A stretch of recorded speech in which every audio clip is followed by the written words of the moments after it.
couple questions on the board, but I'm gonna read first the ones that are related to today's topic. Please, yeah, go ahead. Which is about Tzedakah, Shalom Rav. Number one, after making donation, one does not publicize it, but he is a bit proud of himself in his heart. I wonder if such pride should be eradicated. If so, what's the best way to do that?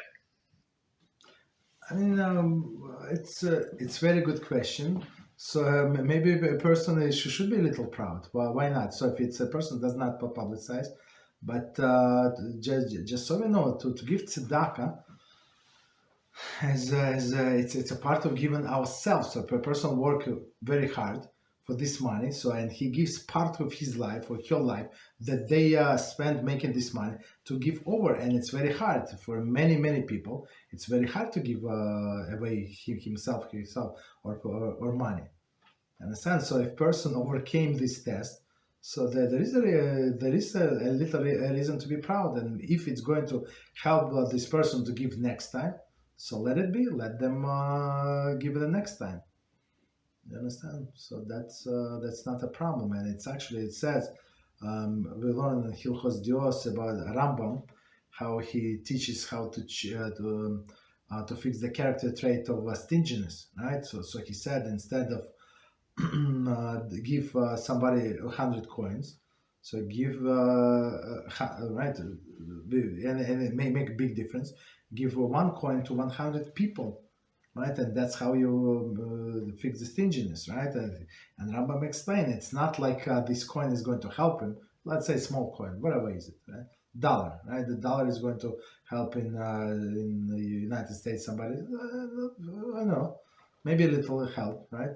So, but this person is going to thank you and make you feel good, and this 100 out of 100 people, it's not Rambam, I'm just developing, right? So out of these 100 people, 60 people are going to thank you, right, and bless you, because this lady was standing on the corner and nobody gave her, like there is some like homeless people in my neighborhood sometimes, I don't know, like strange people. So they never, and some people very aggressive, they ask, right? But some people they so shy, so I don't know, depressed, I don't know. I just come to them and give without just whatever. So of course they thank him, but okay, I just walk away. I don't need them to thank me or something. Of course, it's not big amount, but some like just appreciate, just some gesture that somebody like see that I'm struggling.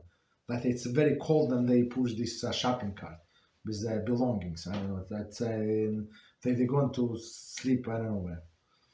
You understand? So it's very tough, right? So in this case, when somebody he gave this 100 coin, and people thank him, and this person feel proud. He feel good about himself. So and it's going to prompt him to give even more. Why? Because he likes this feeling. So is it good? Absolutely, yeah. There is no problem. Of course, it's not the highest level. We're going to get to highest levels, but this level, if this feeling of the like pride, little pride, makes you want to do more, right? Do more, absolutely.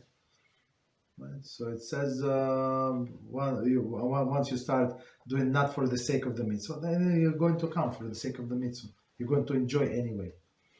Right, so that's good. I would say continue doing.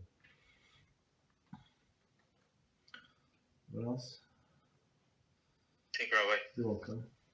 So, in regards to this question, is it better to feel this dust of pride after giving and not publicizing it? Is it better to have this feeling rather than to feel some remorse or some pain after giving money because the person feels that he lost some money or something? Of course. Because it says very clearly, once a person regrets the mitzvah, he loses the merit of the mitzvah.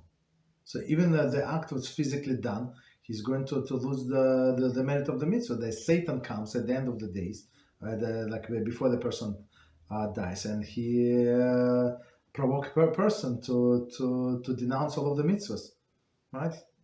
So why? Because person worked on this mitzvah for 50, 60, 70 years, and now he's going to lose everything. Like in one sentence, he said, "I regret everything that I did." Right? That's a big problem, huge problem. So if person already gave the money, you cannot get it back. So just be happy. I would say, yeah. So it's better to be proud than to regret. Absolutely, that's not an option.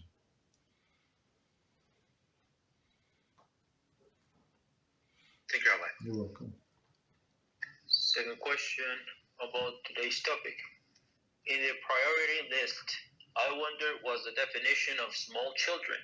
Is it a logic minor? It's more minor than you think. So it's actually so we're going to learn. So according to Torah, so a person is obligated to care for his son up to 6 years old. Okay, so basically after 6, he's not biblically obligated to provide for his children.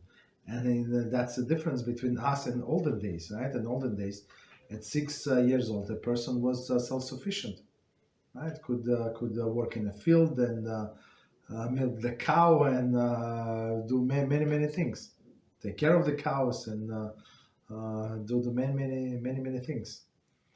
You understand? So basically, they could a father and mother were not obligated to feed them. Basically, they could work for their food. I mean, with the parents, of course. Understand? So are we obligated to give? Not. But should we obligate? Of course. Should we give? Absolutely, yes. But it's rabbinical, and rabbis have a power. I mean, it's not exercise, unfortunately, today, but they can take a person to Beis Din, give him lashes, right? If somebody does not want to support their children, right? So of course today, like nobody, like if you say to 13 years old, the boy at 12-year-old girl go to work. So in most of the country, it's not going to look very well. They would not understand what you want from them, from their life. But in some countries, third world country, that's normal. Right? The children work at that age. You understand? So of course it's all rabbinical. So are you obligated? You're not obligated, but it's proper.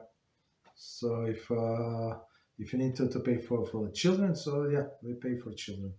But of course there are many exceptions. So it's a basic answer. Yeah. And then, for example, after the children get married, they grow up. So you're not obligated to pay for them at all. So in some sense, they're strangers to you. I mean, they're not strange, but so tzedakah can be used like general rule. When there is no mitzvah involved. So meaning what? That you cannot pay your Maaser money for a mitzvah. So if you must buy yourself tefillin, for example, you cannot take your Maaser money, right? Because you have to buy tefillin anyway, or some other things.